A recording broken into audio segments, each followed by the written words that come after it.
Knowledge with English by मणि। आज हम जानेंगे प्रोनाउन के बारे में, लेकिन प्रोनाउन को जानने से पहले हमें नाउन और उसके प्रकार को जानना बेहद ज़रूरी है। हमने नाउन वीडियो लेक्चर की लिंक डिस्क्रिप्शन में दे रखी है। अब हम पढ़ते हैं प्रोनाउन के बारे में। सर्वनाम। A pronoun is a word used instead of noun. सर्वनाम एक शब्द है जो संज्ञा के स्थान पर प्रयोग किया जाता है।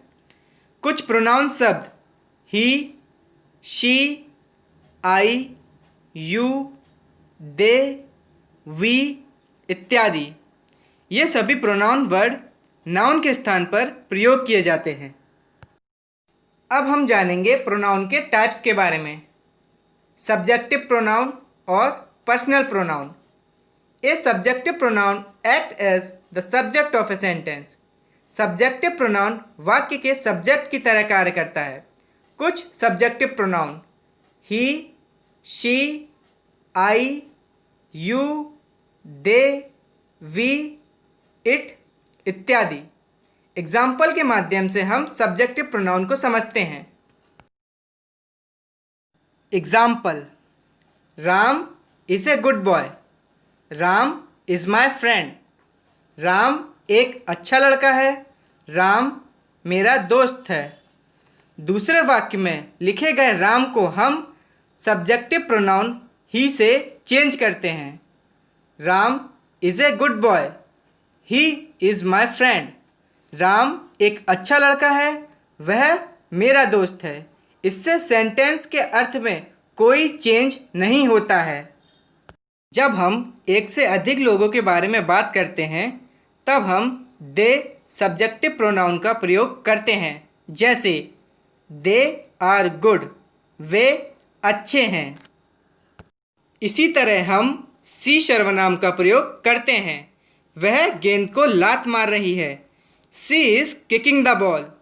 एक बात हमें यहाँ ध्यान रखनी होगी, पुरुष के लिए हम ही सर्वनाम का प्रयोग करते हैं और स्त्री के लिए हम शी सर्वनाम का प्रयोग करते हैं। Objective pronoun. A objective pronoun act as object in a sentence. Objective pronoun वाक्य में ऑब्जेक्ट की तरह कार्य करता है। Him, her, me, you, them, us ये सभी ऑब्जेक्टिव प्रोनाउन हैं। एग्जाम्पल से समझते हैं। I can beat him. मैं उसे मार सकता हूँ। हमने यहाँ उसे के लिए हिम ऑब्जेक्टिव प्रोनाउन का प्रयोग किया है। You love me. तुम मुझे प्यार करते हो। हमने यहाँ मुझे के लिए मी ऑब्जेक्टिव प्रोनाउन का प्रयोग किया है। और इसी तरह आई नो हर, मैं उसे जानता हूँ। सी वॉज विथ अस, वह हमारे साथ थी। उसे के लिए और हमारे के लिए हमने हर और अस ऑब्जेक्टिव प्रोनाउन का प्रयोग किया है। Possessive pronoun. A possessive pronoun is used to show possession और ऑनरशिप। पजेसिव प्रोनाउन अधिकार को दर्शाता है। यहाँ पर हम पजेसिव प्रोनाउन की दो कैटेगरीज के बारे में पढ़ेंगे। पहली category his, her, my, your, their, our, its. और दूसरी category his, hers, mine, yours, theirs, ours, its. ये पजेसिव प्रोनाउन की दो कैटेगरी हैं जिनको हम एग्जाम्पल से समझते हैं। यहाँ हम पजेसिव प्रोनाउन की दोनों कैटेगरीज के बारे में पढ़ेंगे। This is my laptop. यह मेरा लैपटॉप है। यहाँ हम किसी वस्तु पर अपने अधिकार की बात कर रहे हैं, जिसे हम पजेसिव प्रोनाउन कहते हैं।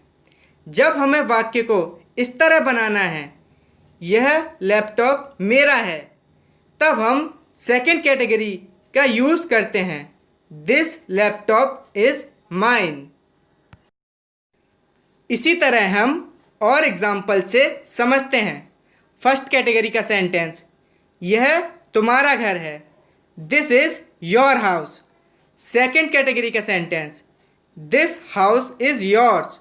यह घर तुम्हारा है। इसी तरह हम और एग्जाम्पल से समझते हैं। फर्स्ट कैटेगरी का एग्जाम्पल, यह मेरी पेन है, तुम्हारी पेन नहीं। This is my pen, not your pen. Second category का एग्जाम्पल, यह पेन मेरी है, तुम्हारी नहीं। This pen is mine, not yours. अब हम पढ़ेंगे रिफ्लेक्सिव प्रोनाउन और इंटेंसिव प्रोनाउन के बारे में। Reflexive pronoun refers to subject. Intensive pronoun emphasizes the subject. Reflexive pronoun subject को संदर्भित करता है। इंटेंसिव प्रोनाउन सब्जेक्ट पर जोर देता है। कुछ रिफ्लेक्सिव और intensive pronoun words: himself, herself, myself, yourself, yourselves, themselves और अवरसेल्व्स। रिफ्लेक्सिव प्रोनाउन को एग्जाम्पल से समझते हैं। रिफ्लेक्सिव प्रोनाउन खुद, सेल्फ। जब हमें वाक्य को इस तरह कहना है, मैंने खुद कार धो ली। I washed the car myself. उसने खुद एक केक बेक किया। He baked a cake himself. अब इंटेंसिव प्रोनाउन को एग्जाम्पल से समझते हैं। इंटेंसिव प्रोनाउन खुद ही। जब हमें वाक्य को इस तरह कहना है, उसने खुद ही गलती की। He himself made a mistake. मैंने खुद ही डिनर तैयार किया। I myself prepared the dinner. Intensive pronoun में सब्जेक्ट पर और जोर दिया जाता है। एग्जाम्पल, योर सेल्फ और योर सेल्फ्स के बीच अंतर: योर सेल्फ एक को बताता है, योर सेल्फ्स अनेक को बताता है, एक से अधिक। परीक्षा के लिए खुद को तैयार करो।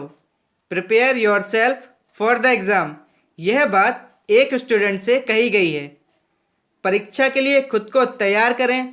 Prepare your selves for the exam.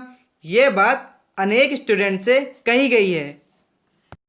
अब हम अवर सेल्व्स और देम सेल्व्स के एग्जाम्पल समझते हैं। हम अपना बचाव कर सकते हैं। We can defend ourselves. उन्होंने खुद खाना बनाया। They cooked themselves. यहाँ हमें एक बात ध्यान रखनी होगी, सेल्फ का मतलब खुद या अपना भी होता है। इस वीडियो लेक्चर में हमने प्रोनाउन पार्ट 1 को डिस्कस किया है। अगली वीडियो लेक्चर में हम प्रोनाउन पार्ट 2 को डिस्कस करेंगे। So thanks for watching my channel. मेरे चैनल को सब्सक्राइब कीजिए और बेल आइकन को दबाइए।